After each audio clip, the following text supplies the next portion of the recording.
Un día más, con la gracia del Señor, proseguimos el comentario del Catecismo de nuestra Madre la Iglesia. He hecho ahí una pequeña descripción de lo que es el fideísmo. En la historia de la Iglesia se han dado distintos casos sobre, sobre lo que es el fideísmo. En concreto, en el siglo XIX existió un caso de fideísmo de un tal Botén, que fue un médico filósofo de Estrasburgo, que es uno de los máximos exponentes de lo que fue el fideísmo. Bueno, él era de una familia profundamente cristiana y había sido formado filosóficamente en las escuelas filosóficas de Kant. Kant y un tipo de filosofía que es poco realista, muy alejada de Santo Tomás, del realismo cristiano, y las tesis de Kant son muy tendentes al fideísmo, ¿no? Bueno, el caso es que este hombre, Luis Eugenio Botén, se hizo sacerdote, llegó a ser rector del seminario, tenía un equipo de sacerdotes muy conjuntado con él, y comenzó una serie de sermones en la Catedral de Estrasburgo en los que combatía mucho el realismo de Santo Tomás, que conjuga la fe, la razón, y la fe y la razón, ¿no? Bien, tomaba muchas ideas de lo que se llamaba el romanticismo católico, que afirmaba que la razón es como un sujeto pasivo, que no es sino una bandeja en la que la fe deja sus verdades, ¿no? Pero que la razón lo que tiene que hacer es no estorbar, porque el hombre, cada vez que intenta razonar las cosas de Dios, pues las estropea todas. La razón tiene que ser como una bandeja en la que la fe se exprese. Bueno, pues el obispo del lugar se dio cuenta que este tipo de afirmaciones eran peligrosas y entonces escribió una instrucción pastoral en la que denunció estos errores. Le quitó a este hombre de la dirección del seminario junto con el grupo de personas que le rodeaban y envió esas instrucciones que él había escrito para combatir estos errores, se los envió al Papa, que era Gregorio XVI, quien aprobó estas proposiciones. ¿Qué dicen estas proposiciones? Que las voy a leer, que son afirmaciones antifideístas. Y repito que el fideísmo es el pretender decir: yo, para que mi fe sea pura, no debo de tener ninguna apoyatura, porque si es que, claro, si creo, o sea, si me apoyo en los milagros para creer, entonces ya mi fe no es gratuita. Y si me apoyo en que hubo testigos de la fe, entonces ya mi fe no es auténtica, porque es casi confundir el fideísmo, es casi confundir la fe con mi sentimiento interno. Algo así. Yo creo a Dios porque lo siento. Bueno, ¿y qué pasa? ¿Y si dejo de sentirlo, deja de creer, deja de existir o qué? Bueno, bien, pues entonces digo, ¿cuáles fueron las tesis? Las tesis que el obispo de este hombre, de este sacerdote llamado Botén, Luis Eugenio Botén, pues pidió que el Papa las confirmase. Son las siguientes. El sacerdote las firmó, él era obediente, y entonces, haciendo un acto de confianza a la Santa Sede, firmó que estaba de acuerdo con estas afirmaciones, con las cuales quedaba él un poco exculpado de la acusación de ser fideísta. La primera afirmación era: el razonamiento puede probar con certeza la existencia de Dios y la infinidad de sus perfecciones.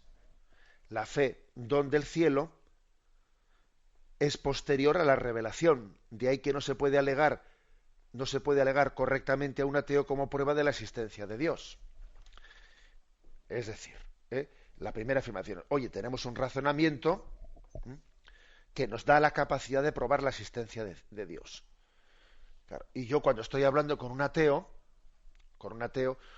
no podré decirle al ateo: mira, mira, Dios ha creado el mundo. ¿Por qué? Porque la fe lo dice así. Hombre, eso a un ateo no se lo puedo decir, porque todavía no tiene fe. A la hora de argumentar con un ateo, tendré que recurrir a argumentos racionales, porque no puede empezar la casa por el tejado. Estoy hablando con alguien que todavía no tiene fe. Y entonces le quiero mostrar por qué la Iglesia católica, pues es la Iglesia fundada por Jesucristo y por qué en ella está la plenitud de la verdad. Bueno, ¿y tú por qué crees en la Iglesia católica? Y entonces le respondo, porque la fe me lo dice así. Hombre, pues es que esa conversación es una conversación, con perdón de besugos, porque tengo que darle razones, porque todavía él no cree. Bueno, esta es la primera afirmación que el obispo y el papa le pidieron a este sacerdote que firmase, porque su camino de fideísta parecía rechazar cualquier tipo de reflexión. Segunda afirmación. La divinidad de la revelación se prueba con certeza por la tradición oral y escrita del judaísmo y del cristianismo. O sea, es decir, que la revelación está revelada por Dios, que viene de Dios, es algo que se puede llegar a concluir pues, pues a través, por ejemplo, de los milagros. Jesús dice, si no me creéis a mí, si no me creéis a mis palabras, creed a mis obras. Las obras que Jesús hace son un testimonio de la veracidad, de que Él es el revelador del Padre. Y Jesús cumple las profecías del Antiguo Testamento, ¿no? Así ocurrió para que se cumpliesen las Escrituras. Y es como un signo, un signo de credibilidad, que las promesas del Antiguo Testamento han sido cumplidas en Jesucristo. Y fijaros cómo los evangelios insisten. Y así se cumplieron las Escrituras, y así se cumplieron las Escrituras. O sea, hay signos de credibilidad racional en que las revelaciones pues es auténtica y viene de Dios. Este es otro de los puntos que se le pidió a este sacerdote que tenía una tendencia fideísta que se adhiriese a él, y lo firmó, como digo. Tercero, la prueba de la revelación cristiana tomada de los milagros de Jesús, prueba sensible, contundente para los testigos oculares, no ha perdido su fuerza y resplandor en relación con las generaciones posteriores. Esta prueba la encontramos con toda certeza en el Nuevo Testamento, en la tradición oral, escrita por todos los cristianos.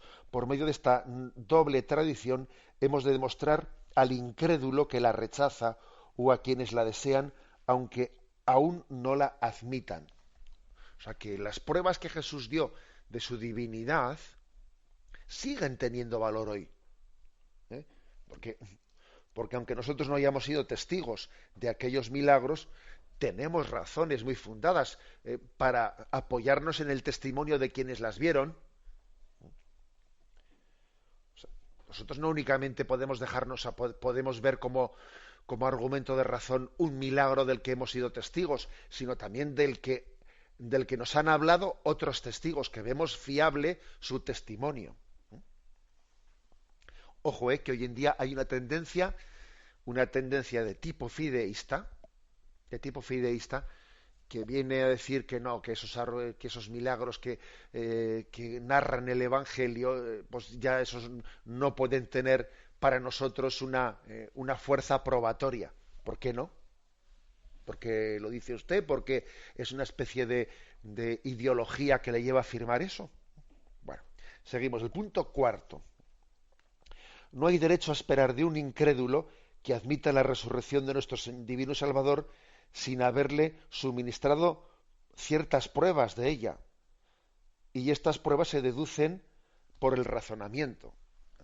Es decir, oiga, que deben también de darse pruebas a la hora de predicar la fe, pruebas de la resurrección de Jesús. Como he dicho antes, pues como los apóstoles fueron testigos de la resurrección, como ese Tomás se le costaba adherirse a la fe y Jesús salió a su encuentro y le dijo, porque me has visto, has creído, dichosos los que crean sin haber visto. Y Tomás, su incredulidad fue utilizada por Jesús como una ayuda para que los que no hemos visto a Jesús tengamos, a Jesús resucitado, tengamos una apoyatura en los apóstoles que vieron y creyeron, ¿no?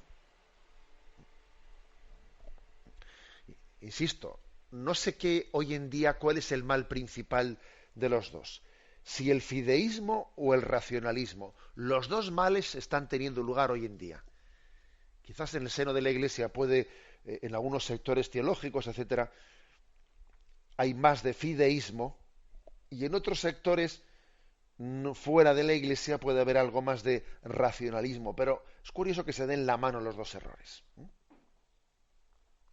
Bueno, y termino de leer las proposiciones, ¿no?, que firmó este sacerdote en el siglo XIX para alejarse del fideísmo. La quinta dice: en estas diversas cuestiones la razón precede a la fe y debe conducirnos a ella. O sea, que lo normal es que la razón nos acompañe, nos agarre de la mano y nos lleve hasta la puerta, ya a partir de la cual comienza la fe. Pero lo que no es muy pensable es que en un diálogo fe-cultura nosotros pretendamos que la gente comience a creer sin haberle acompañado con la razón a ningún sitio. No, con la razón también tenemos que introducir la predicación de la fe.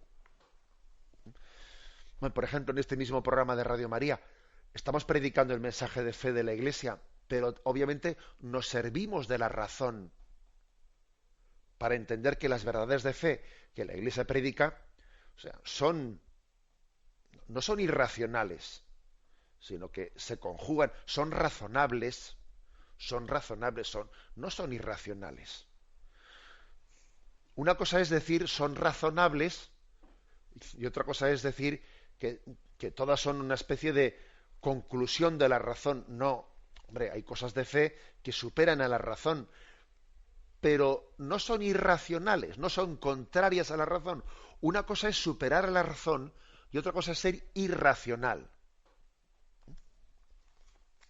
Y el último punto dice: por muy debilitada y oscurecida que haya quedado la razón a consecuencia del pecado original, posee aún suficiente claridad y fuerza para conducirnos con certeza al conocimiento de la existencia de Dios y de la revelación hecha a los judíos por Moisés y a los cristianos por medio de Jesucristo. Es decir, que somos conscientes de que la razón que Dios creó ha quedado oscurecida por nuestros pecados, porque la capacidad de pensar rectamente no es la misma cuando el hombre está lleno de pecado que cuando es un hombre santo. Cuanto más pecados tengas, tu capacidad de razonar es inferior. ¿Por qué? Porque si estás lleno de pecado, es muy fácil que te autoengañes, es muy fácil que pretendas que tu razón te justifique de tus pecados. Pues no lo sé. Pues por ejemplo, imagínate que alguien está lleno de odio. Qué difícil es que alguien que esté lleno de odio razone bien. Lo más probable es que su odio le lleve a hacer razonamientos totalmente... O, por ejemplo, alguien tiene celos. Si alguien está lleno de celos, lo más probable es que haga unos razonamientos absurdos. Porque esta es una persona que es un tal, es un cual y es un cual. No, perdona, tú lo que pasa es que estás lleno de celos y cualquier cosa que digas de esa persona está totalmente desorientada. Es decir, cuando nuestra vida está muy tocada por el pecado, he puesto el caso del odio, el caso de los celos, es muy difícil que utilicemos bien de la razón. La razón casi es una pantalla para excusarnos en falsos argumentos que intentan tapar que yo tengo celos, que yo tengo odio, que yo tengo lo que sea. Sin embargo, cuanto más santo es un hombre, mejor razona. Mejor razona porque ama la verdad. Y sus pasiones no intentan inclinar la verdad a su lado. No, oiga, yo busco limpiamente la verdad y entonces utilizo la razón que Dios me dio para descubrirla. Y este argumento lo prueba y este argumento no lo aprueba. Insisto, a mayor pecado, mayor confusión de la razón. Aún y todo, la Iglesia dice que aunque la razón esté tocada, esté oscurecida, tiene capacidad de desenmascarar la falsedad y la mentira. Y la verdad es la verdad, pues como dice el refrán, la diga Agamenón o su porquero. La verdad es la verdad, aunque me escueza o no me escueza. Y entonces Dios nos ha dado esa capacidad de conocerla. La bendición de Dios Todopoderoso, Padre, Hijo y Espíritu Santo, descienda sobre vosotros. Alabado sea Jesucristo.